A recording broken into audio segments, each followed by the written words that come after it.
Hello, I'm Doug Muzzio. This is the season premiere of City Talk. Cuomo and Hochul, Astorino and Moss, Teach Out and Wu, DiNapoli, Schneiderman, de Blasio, and Barara too. The Queen's Machine and the New York State Senate. If you want politics, here you will get it.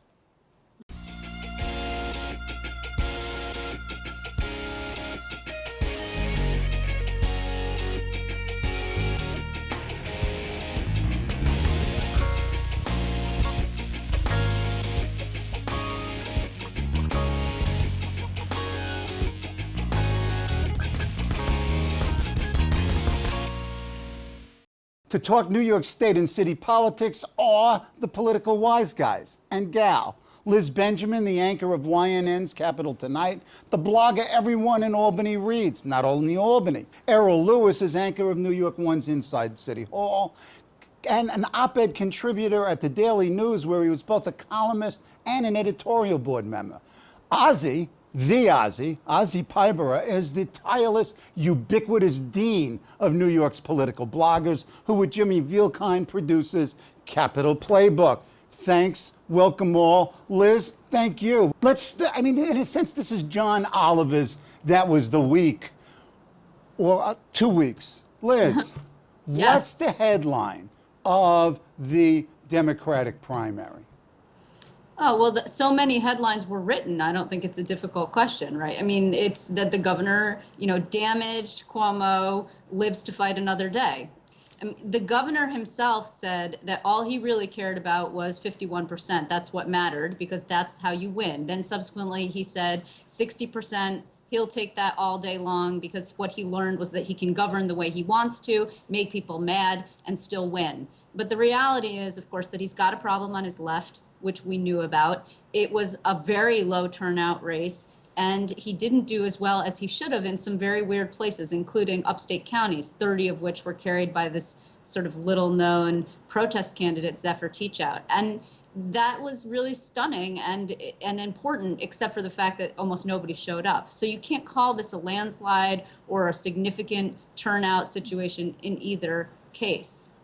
Errol, can Teachout and the left build on what was this sort of surprising outcome, or was it idiosyncratic? Was it unique to this particular cycle with this particular governor? Well, I want to say that it's not entirely idiosyncratic. There were some real talented organizers that Zephyr Teachout was working with. She herself is actually a pretty good organizer as well. She's written a book that nobody's read about how you use the internet in its sort of early days when she was running the Howard Dean campaign. She sort of laid out, how do you do this? How do you make this work? She was his internet coordinator back in 2004. I actually was there the day Howard Dean launched his presidential campaign, and there was this new thing called Wi-Fi, and you could get a signal instead of having to, sort of go through all kinds of conniptions to file your story. So she knows this stuff. She was the legal advisor to Occupy Wall Street. And so I think there's an interesting open question on the table. Does she and Tim Wu, do they want to actually build something? Do they want to start running other candidates? Do they want to start forming or joining political clubs? You need organization. They've got to institutionalize this. Azi, have you seen any indications that that's where they're headed in terms of, is there a left movement, or do we have these personalities, and then we have the mayor of the city of New York? No, I think there is a left movement. I mean, that's sort of how we got Bill de Blasio, and the Occupy Wall Street protest was a sort of precursor to it. It's not clear if Teachout and Wu are going to stay in this for the long haul. In order to run candidates and be successful, you have to sort of raise money, and you have to be constantly organizing. That's one of the lessons that we've gotten from the Brooklyn Democratic political machine. You meet all the time, and when a crisis erupts, you're already there. Mm-hmm. I think what is interesting about the elections, it's not just what it says about Teachout and Wu, two people that most New Yorkers have never heard of. Right. But this was a campaign and a result that was largely in Andrew Cuomo's hands. He had decided not to actively campaign. He had decided, I think, not to even hold a single campaign event. He decided not to even mention his opponents' names. He was the one who sort of set in motion the larger landscape of this election, including missteps with regards to the Moreland Commission that the New York Times wrote about, the anti-corruption group. So he set in motion a lot of what we had seen, whether he decided not to have events and things like that. This was a campaign that he had a lot of choices to make, and these are the results of those choices. What is it with Andrew Cuomo? Doesn't go to national governors' conferences, doesn't go to the convention except sort of sneaks in the back door and talks to the delegation, doesn't campaign. His campaign manager virtually tackles Teach Out in one of the worst visuals of the campaign, so they couldn't. What is it about Andrew Cuomo? Well, there's what he publicly projects, at least. I mean, I don't know what's in his heart or what his ultimate strategy is, but he seems to be deeply ambivalent about his stature beyond the basics of running the state from day to day. That he understands, that he's enthusiastic about, that he gets creative and even sort of inspired about. But when you go to the larger stage, I remember sitting up in one of those skyboxes in Charlotte with Liz, as a matter of fact, and we looked down and we said, the governor is about as far as you can be from the stage and still be in the hall. Right. I think it was like 3 rows from the back wall. What is it? I don't think he knows what is supposed to happen next. I don't know that he's decided. Go ahead, Liz. Yeah, I don't know. I mean, well, first of all, I remember that very clearly because Errol and I were not that far away from him. And while his girlfriend, Sandra Lee, who was sitting next to him, was clapping enthusiastically and standing up and doing all the things that you're supposed to do when you're at a convention, the governor was stone-faced, a couple of applauses here and there, but really he didn't look into it. I don't know that he's ambivalent. I think this is all very calculated. It's all a strategy, for better or worse. You may agree, or you may say the strategy backfired. Certainly that visual of the parade was just painful and it was ill-advised. He could have just as easily gone to her, had a quiet conversation, shaken her hand, and been done with it, and instead he did not. He could have continued to ignore her throughout the campaign, but he actually didn't. He paid Marty Connor, a former Senate minority leader who's a skilled election lawyer, to go into court and try and knock the woman off the ballot with a residency challenge that failed. So either she's more important enough for you to try and get rid of, but not important enough to actually mention the woman's name. That's a problem. That demonstrates that they are great on offense and they're terrible on defense. But that's a Team Cuomo weakness. This is all about the governor's strategy. He doesn't want to look like he wants to be president. If he gets drafted in because Hillary Clinton for some reason cannot make it through or does not make it through, well, then he'd be happy to serve, and he'd argue that he has a bipartisan record of ending the dysfunction in Albany, ending the gridlock, which has plagued places like Washington. He could win in a general. He just has to make it through the primary. But this is all a strategy. He doesn't want to look like he wants it too badly. Ozzy, is it all a strategy, or is Andrew Cuomo afraid of himself going out there? I think it's sort of both. I mean, he's acknowledged at a few moments the fear of looking overtly political. He has said, when there was a question about whether Washington was going to give New York enough federal aid in the wake of Hurricane Sandy, he was asked, why don't you go down there and ask lawmakers? And he said, if I go down there, you know what the story is going to be. That was a pretty candid acknowledgement that he sees himself as being boxed in with the narrative that he is seeking higher office. Mm-hmm. He's a very ambitious guy. No one who's ever heard the name Andrew Cuomo doubts that for a second.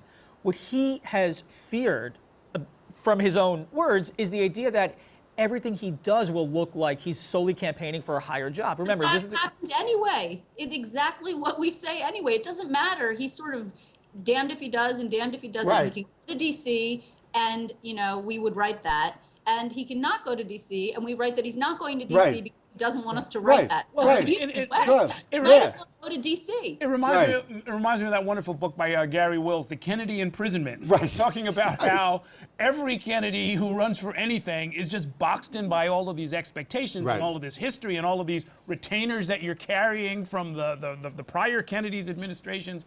And I think he suffers from some of that. But on the other hand, if you play too coy, I mean, here's a statistic. The guy barely won his hometown. I mean, he carried Westchester County comfortably with, I think, 62%. Right. But for, the actual Newcastle area, he just barely squeaked it out. I mean, so you got to bake cookies for the neighbors. Go ahead, Liz.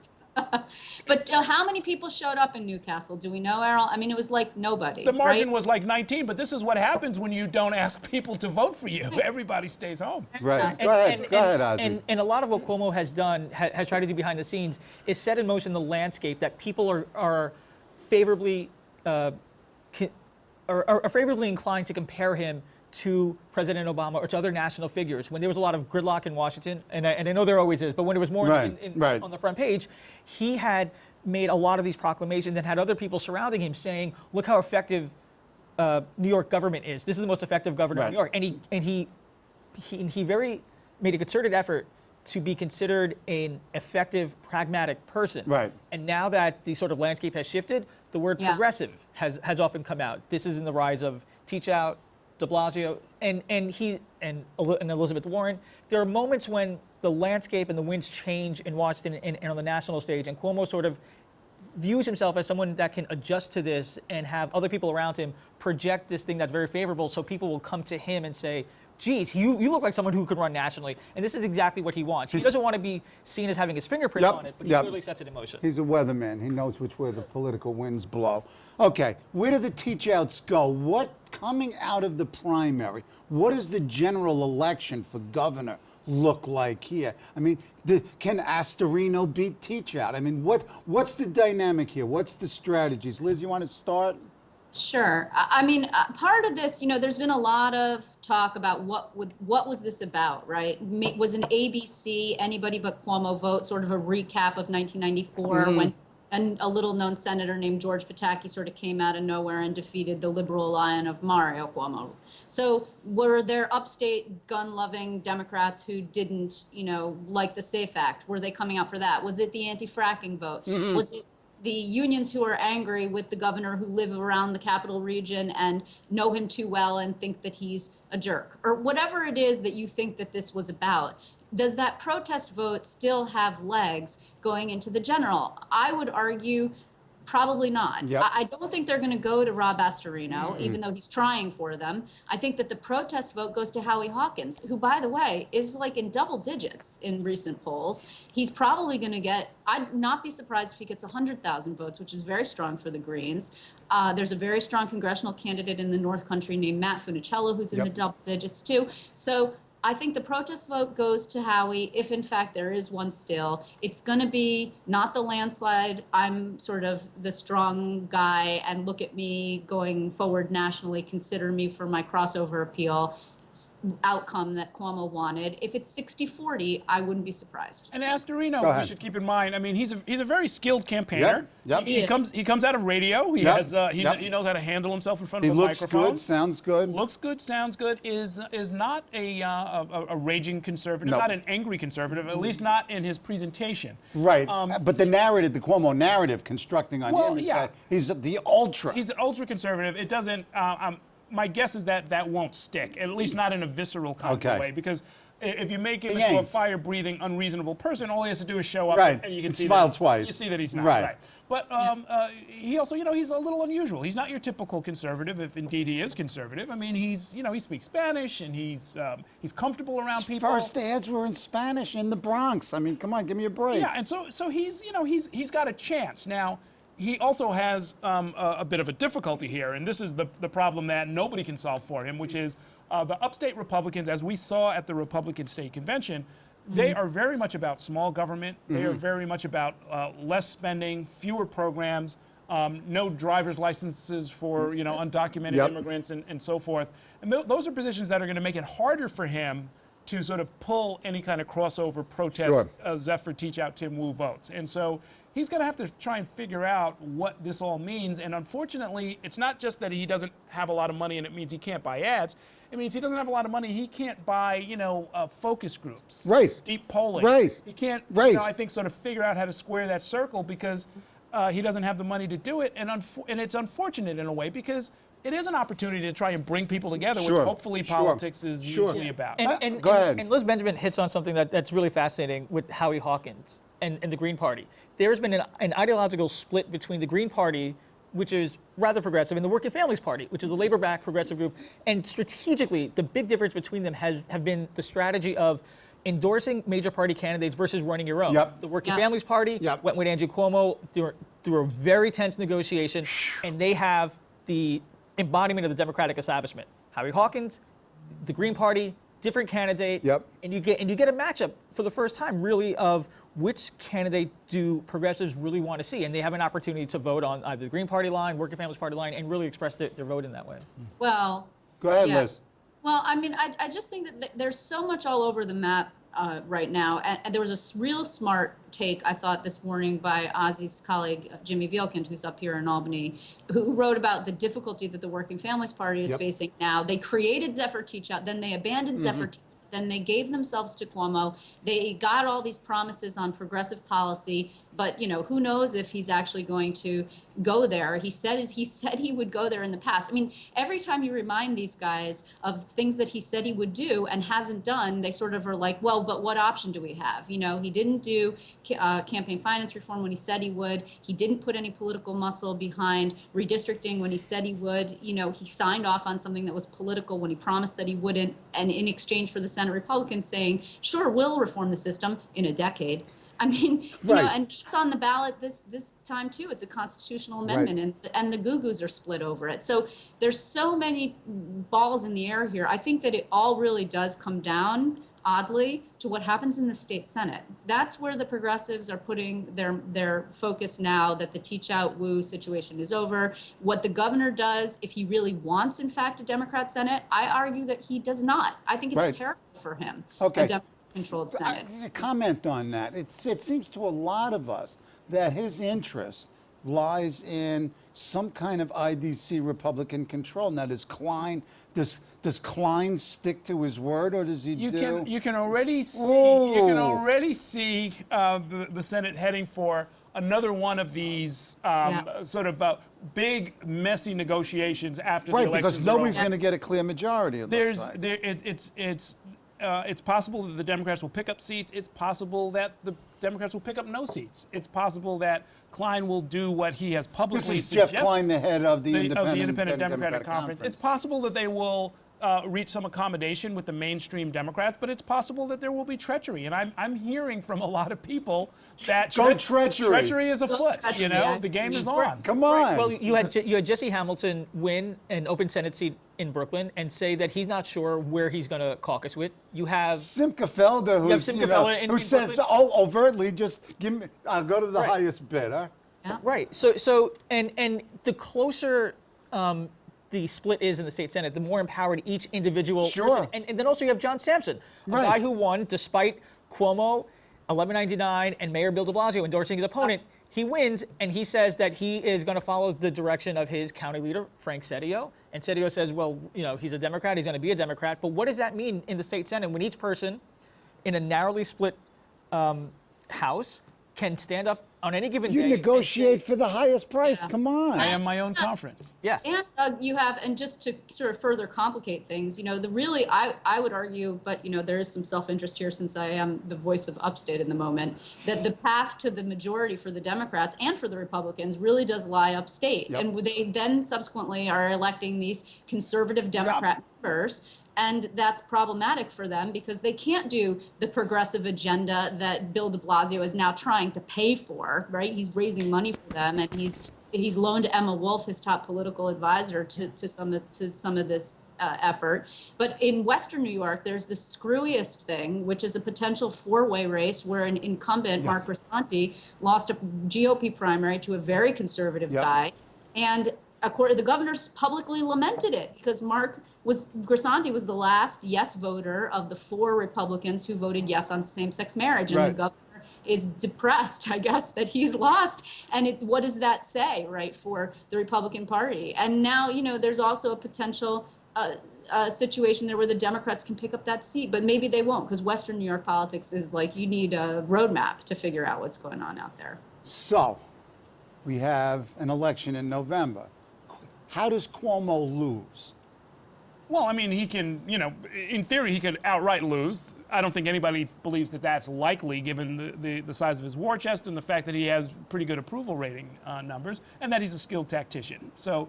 And a Machiavellian strategy. But I mean, where he could quote unquote lose, meaning he'll have a very difficult session. Go ahead. Is if the Democrats pick up a lot of seats, if the IDC does what they said they were going to do, or is otherwise marginalized or absorbed into the main Democratic caucus. Yep.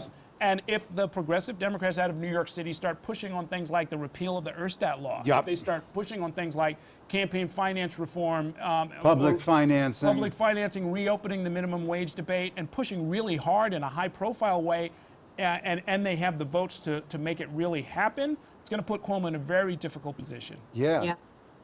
He starts looking like a true caricature of a New York progressive, which is sort of hard to sell in Iowa, New Hampshire, and all these other places that people expect Andrew Cuomo to sort of want to go after Albany.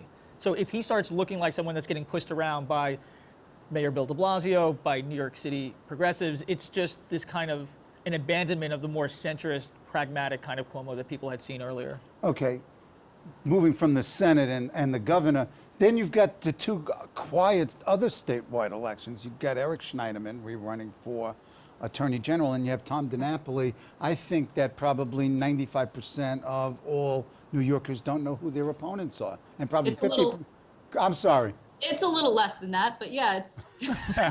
Thank you, Liz. I was exaggerating on purpose. Yeah, you're right. You're right. I mean, there's only two interesting elements here. The state comptroller's race is a test run of public campaign financing. Yep. Except that Tom said no.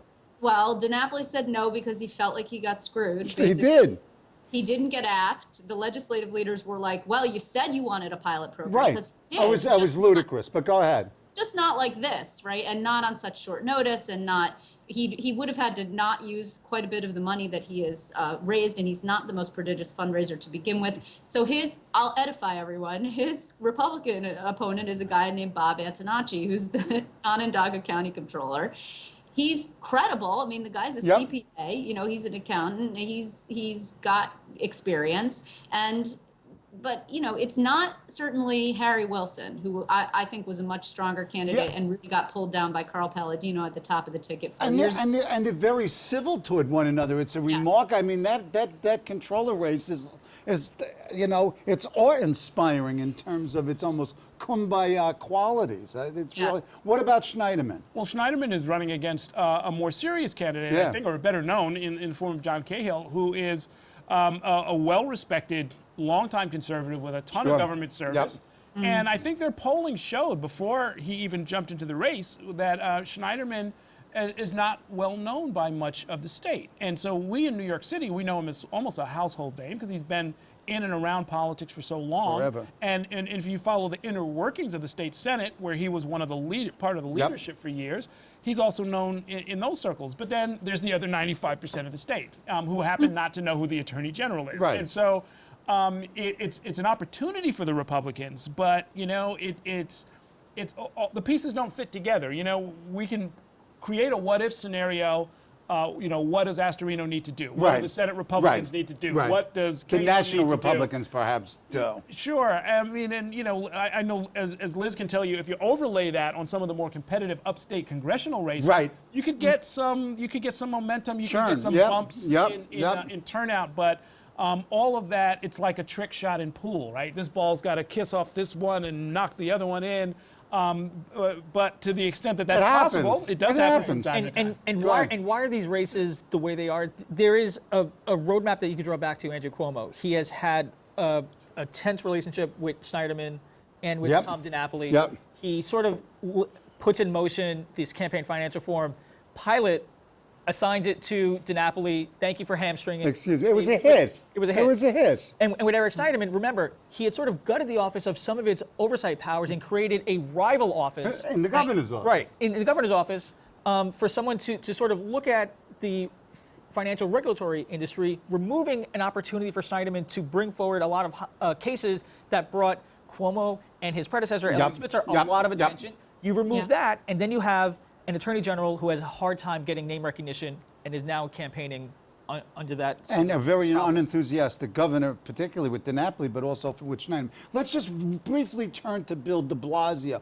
This is sort of a real interesting choreography here. You know, Cuomo savaging de Blasio over the charter school issue and then hammering him, and then de Blasio brokering the Working Families Party and then giving Cuomo progressive props in this primary. Talk to me. It's a little bit. It's a little bit weird even for me. Well, de Blasio. I mean, sometimes when he says the word progressive, some people have suggested that there should almost be like a trademark that comes after it, right? I mean, he almost owns the brand politically at this point, and he apparently can assign it to people, even like Andrew Cuomo, who, depending on the issue, may or may not deserve that moniker. And it is valuable political capital that the mayor has fought for and earned, and now holds on to. And if he wants to share it with the governor, you know, maybe that will help him somewhere down the road. It might backfire, but I don't think it ever hurts a politician to have some IOUs hanging out there. And particularly in Albany. Ozzy. And then Liz. Go ahead. Errol makes a good point that there's favors that people do. And what de Blasio is sort of demonstrating is how to be a pragmatist in New York City. And by doing that, you build up capital as a progressive. Everyone sort of expects Andrew Cuomo to win. The question is, in what condition will he be in when he wins? Yep. And every mayor of New York City eventually learns that the governor really is a big part of your life and what you can accomplish. So if you're Bill de Blasio, you have a lot of things you want to get accomplished. You make friends. You make a working relationship with Andrew Cuomo. You don't beat him up when you don't have to. You don't stick the knife in him when you don't have to. And if you can help him out along the way, you sort of hope that there is something that you can get back later on, although you do not expressly say, you owe me one. Right, but I mean, there's lots of hugs and kisses going on. It's more than, right. I mean, you know, there's a lot of...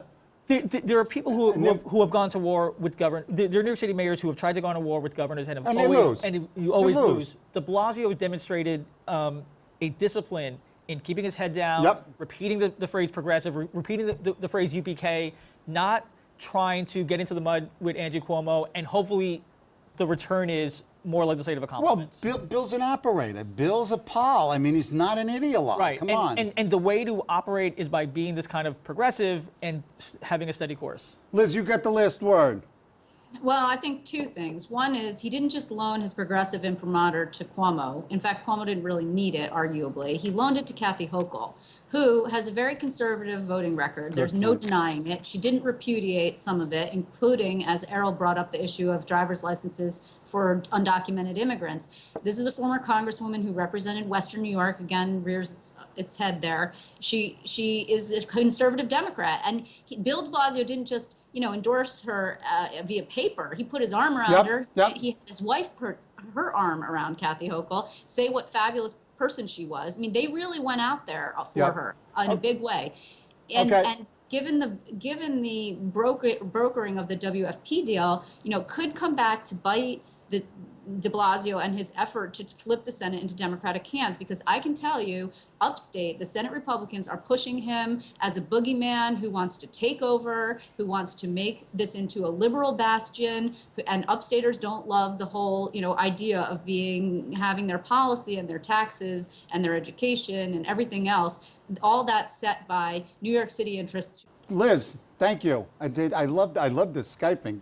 My thanks to these political wise guys, Errol Louis, Azi Paybarah, and wise gal Liz Benjamin, for their savvy insights into the New York State and city politics. Join me next week when my guest will be Mark Shaw, Senior Advisor to the CUNY Chancellor for Fiscal Policy, and Michael Jacobson, Executive Director of the newly formed Institute of State and Local Governance at CUNY, here on CUNY TV.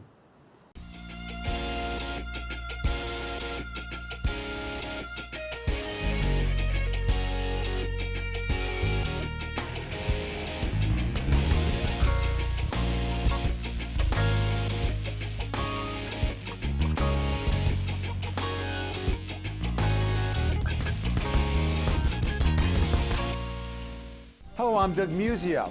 Let us know what you think about this show. You can reach us at CUNY.TV.